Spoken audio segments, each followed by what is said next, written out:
this squall or this band of snow that affected us yesterday was very similar to the one that affected us earlier in the week.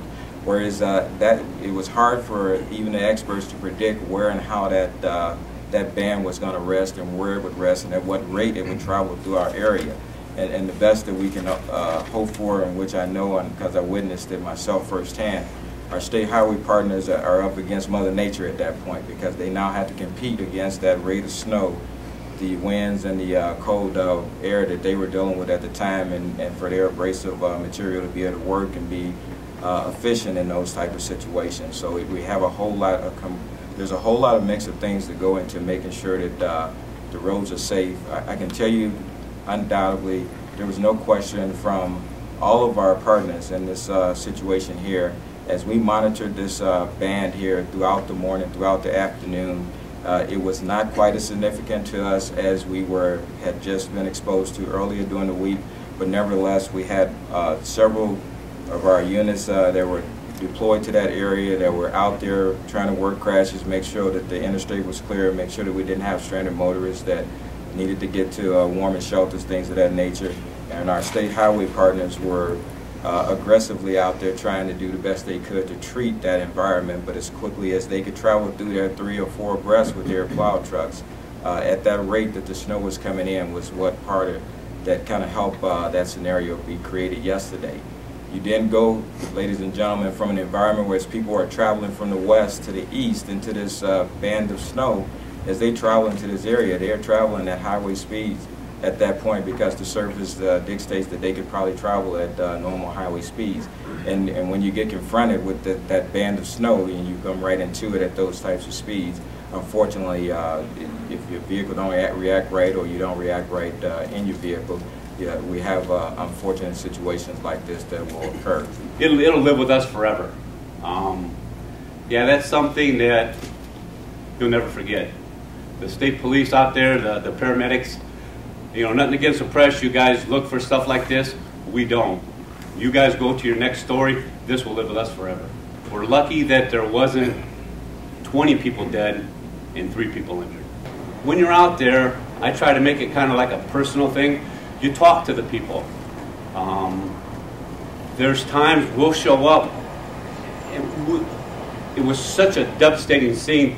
You don't know where to start, but when people are stuck in their cars, they look at you like we're Moses, part the waters, save us.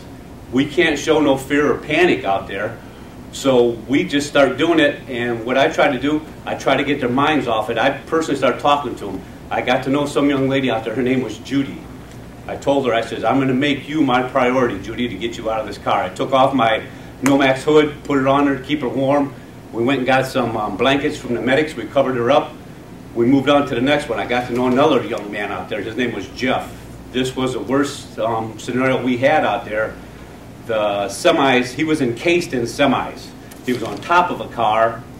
I won't get into the graphics of it, but I think it took us about 2 hours to get him out, and I kept apologizing to him. I told him, I said, Jeff, I said, you're making us work for our money here tonight. And just to make humor, to get his mind off of where he was and what was going on. You try to make the scene easier. It's hard to, but people look at you to save them. And even though you don't have a clue, you just start. And when you start, things fall in. Everything falls into, I don't know, I'm lost for a word, but like I say, it was a well-oiled machine.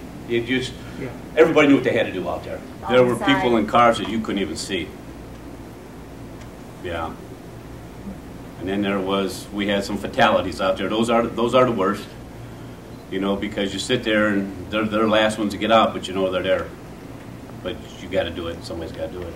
Our goal here is to make sure that all of these roads are as safe as we can make them. Our state highway partners are constantly working on that. I am in constant, as the commander of this environment here for the state police, I am in constant contact with our state highway partners, and their efforts can only be commended, because fortunately they can do all they can do out there, and we'll do the best to keep constantly evaluating these situations to make sure that if there's anything we can do to prevent something like this from happening on our end, to collaboratively get together and make some decisions that may prevent it.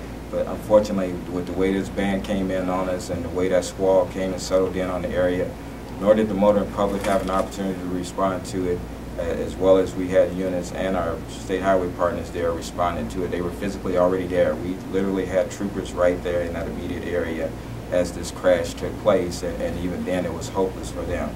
State highway had literally just come through that area 15-20 minutes prior to it as they traveled down the interstate to make their next route back up to come westbound on the interstate.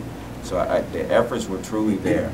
You just, unfortunately, when you get into these types of bands, you have unpredictable certain scenarios here, weather conditions, road services that are sometimes will cause these type of chain reactions. And as these people came into that whiteout conditions, it became that environment where they couldn't see each other as these vehicles came into that environment.